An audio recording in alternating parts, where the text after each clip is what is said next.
嗱，聽日就7月初7，好多人咧都話聽日係情人節啊，中國嘅情人節。咁我想喺度今日同大家分享下，澄清聽日唔係情人節啊！絕大部分人都俾佢誤導咗啊！聽日咧只不過係7夕，係叫做乞巧節，係古時候啊，嗰啲女仔咧啊，就大家啲姊妹聚埋一齊喺度拜咩啊？拜紡織女啦、神織女啊，咁亦係屬於女仔嘅專屬日子嚟嘅，起源於漢代嘅啊。佢哋拜咧，只不過希望自己有雙巧手嘅做針子嘅手工藝，拜希望就有隻手就即係有做手工藝叻啲咁樣智慧好多增加佢嘅智慧感嘅啫所以聽日唔係情人節，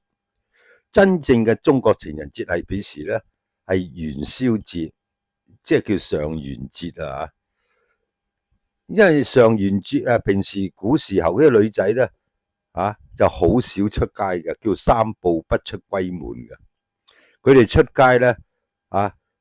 就一定有丫鬟或者先至陪埋一齊出去啫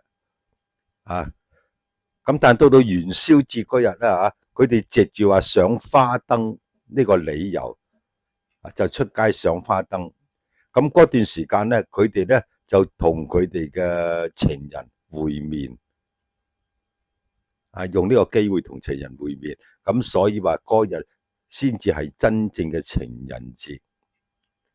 而家現今社會就唔係啦，係咪你情人節咪情人節咯，你哋買花送花做生意啫嘛，啲商業社會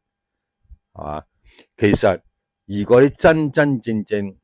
男女相愛嘅日日都係情人節，你日日都可以送花，日日都可以送禮物，視乎你嘅本身嘅能力今日係分享到咁多，